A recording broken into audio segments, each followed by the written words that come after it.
हाल ही में खबरों में रहा पीएम उषा अभियान का संबंध किससे है? तो ये शिक्षा मंत्रालय, ठीक है, शिक्षा मंत्रालय से है। हाल ही में किस राज्य सरकार ने सफाई कर्मचारियों को आयुष्मान भारत योजना में शामिल किया है? तो ये हिमाचल प्रदेश ने किया है। तो सफाई कर्मचारियों को आयुष्मान भारत योजना में शामिल किया हिमाचल प्रदेश ने। हाल ही में कहाँ अवस्थित Indira Gandhi memorial tulip garden को वर्ल्ड बुक ऑफ रिकॉर्ड्स में शामिल किया गया है? तो ये है श्रीनगर, श्रीनगर को शामिल किया गया है, वर्ल्ड बुक ऑफ रिकॉर्ड्स में शामिल किया गया है। ये Indira Gandhi memorial tulip garden को वर्ल्ड बुक ऑफ रिकॉर्ड्स में शामिल किया गया है, श्रीनगर में है। हाल ही में चंद्रमा के दक्षिणी ध्रुव पर सफलतापूर्वक उतरने वाला पहला देश बन गया है। तो दक्षिणी ध्रुव पे पहला देश कौन बन गया है? भारत बन गया है सफलतापूर्वक उतरने वाला। भारत निर्वाचन आयोग ने किसे नेशनल आइकन के रूप में चुना है? तो ये सचिन तेंदुलकर, सचिन तेंदुलकर को नेशनल ग्रीन ट्रिब्यूनल के नए अध्यक्ष नियुक्त हुए हैं जस्टिस प्रकाश श्रीवास्तव, जस्टिस प्रकाश श्रीवास्तव हुए हैं। इसरो ने चंद्रयान 3 मिशन के साथ भेजे गए रोवर का नाम क्या रखा है? तो इसका नाम जो है प्रज्ञान है, प्रज्ञान है। इंडियन कोस्ट गार्ड ने समुद्री सहयोग बढ़ाने के लिए किस देश के साथ एक समझौता ज्ञापन पर हस्ताक्षर किए हैं? तो ये फिलीपींस के साथ। थाईलैंड के नए प्रधानमंत्री के रूप में किसे चुना गया है? तो ये हैं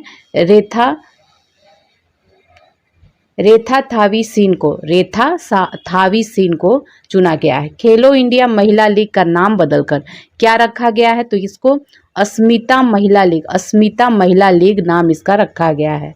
ब्रिक्स समूह का 15वां शिखर सम्मेलन किस देश की अध्यक्षता में आयोजित किया गया है?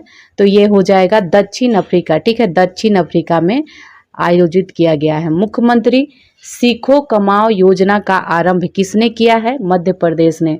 मुख्यमंत्री सीखो कमाओ योजना मध्य प्रदेश के द्वारा। शतरंज विश्व कप के फाइनल में पहुंचने वाले दूसरे भारतीय कौन बन गए हैं? आर प्रज्ञानंद बन गए हैं, आर प्रज्ञानंद बन गए हैं।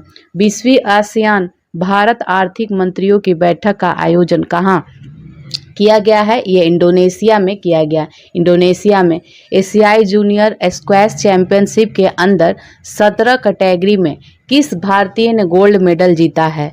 तो ये आपका हो जाएगा अनाहत सिंह ने, अनाहत सिंह ने। हाल ही में किसे महाराष्ट्र सरकार द्वारा स्थापित पहला उद्योग रत्न पुरस्कार दिया गया है? उद्योग रत्न पुरस्कार जो है रतन टाटा को दिया गया है। मुफ्त आईवीएफ ट्रीटमेंट देने वाला भारत का पहला राज्य बन गया है गोवा, बन गया है गोवा। शत्रुजीत सिंह कपूर किस राज्य के नए पुलिस महाअधीक्षक बने हैं? तो ये हरियाणा के बने, हरियाणा। किस देश ने फीफा महिला विश्व कप 2023 का खिताब जीता है? तो ये स्पेन ने जीता है।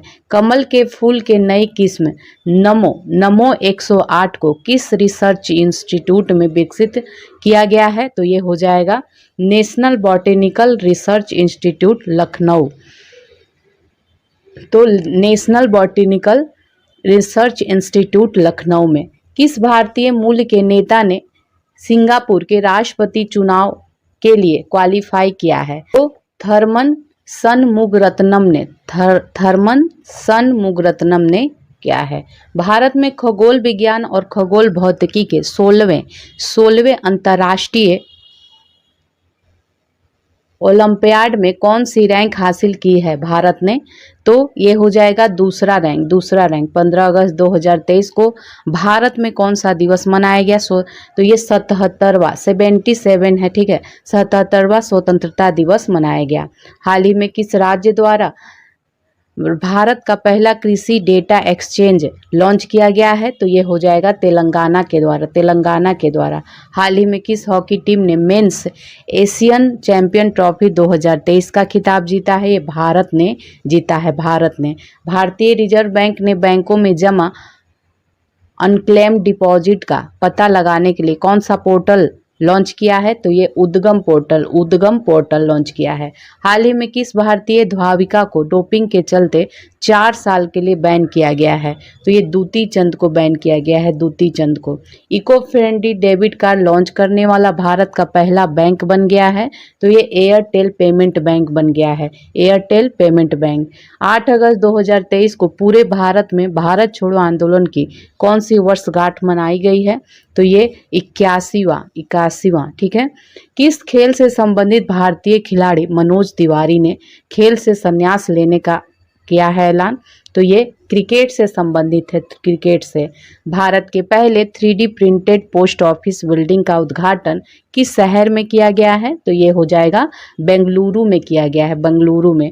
अंडर 20 विश्व चैंपियनशिप में स्वर्ण पदक जीतने वाले चौथे भारतीय कौन बने हैं? तो ये बन गए हैं मोहित कुमार बन गए हैं, मोहित कुमार। कितने भारतीय युवाओं को international young eco hero award 2023 के लिए नामित किया गया है? तो कितने युवाओं को, देखते हैं इसको, 5 हैं, 5 युवाओं को किया गया है, 5 डी था आंसर। भारतीय राष्ट्रीय महासागर सूचना सेवा केंद्र ने नाविकों के लिए कौन सा ऐप लॉन्च किया है? ये समुद्र ऐप लॉन्च किया है। भारत ने इंडिया स्टैक साझा करने के लिए किस देश के साथ समझौते ज्ञापन पर हस्ताक्षर किया है? तो ये त्रिनिदाद और टोबैको। हाल ही में केंद्रीय कैबिनेट ने कितने करोड़ रुपए के परिव्यय के साथ डिजिटल इंडिया प्रोजेक्ट के विस्तार को मंजूरी दी है? तो ये 14,903 करोड़ रुपए, 14,903 करोड़ रुपए। भारत की G20 प्रेसिडेंसी के तहत युवा 20 शिखर सम्मेलन का आयोजन कहाँ किया गया है? तो ये वाराणसी में किया गया है। ग्राफीन अरोरा प्रोग्राम किस मंत्रालय के सहयोग से लॉन्च किया गया है? तो ये इलेक्ट्रॉनिक्स एवं IT मंत्रालय के सहयोग से। किस राज्य में हेल्थ कार्यक्रम की शुरुआत की गई है? ये गुजरात में किया गया है। भारत के किस संस्थान के वैज्ञानिकों ने एक नए तारे की खोज की है? तो ये भारतीय तारा भौतिकी संस्थान ने। G20 फिल्म फेस्टिवल का आयोजन किस शहर में किया जा रहा है? तो ये नई दिल्ली में किया जा रहा है। नेहरू मेमोरियल संग्रहालय और पुस्तकालय का नाम बदलकर क्या रखा गया है? तो ये PM संग्रहालय और पुस्तकालय। राष्ट्रपति ने 77वें स्वतंत्रता दिवस के अवसर पर कितने वीरता पुरस्कार को स्वीकृति दिया है? तो ये 76 हो जाएगा। सूर्य के अध्ययन के लिए इसरो द्वारा भेजे जाने वाले भारतीय मिशन का नाम क्या है? तो आदित्य L1, ठीक है, आदित्य L1 आज लॉन्च भी हो गया। नेक्स्ट है एशियाई हॉकी चैंपियनशिप ट्रॉफी 2023 का टाइटल किस देश ने जीता है? तो ये भारत ने जीता है। किस खिलाड़ी ने T20I में 20 या उससे कम उम्र में भारत के लिए सर्वाधिक छक्के लगाने का रिकॉर्ड बनाया है? तो ये तिलक वर्मा ने पाकिस्तान के कार्यवाहक प्रधानमंत्री के रूप में चुना गया है अनवारुल हक काकर को। केंद्र सरकार द्वारा बुनियादी शिक्षा को बढ़ावा देने के लिए कौन सा ऐप लॉन्च किया है? तो ये उल्लास ऐप लॉन्च किया गया है। वर्ष 2023 का लोकमान्य तिलक राष्ट्रीय पुरस्कार किसे दिया गया है?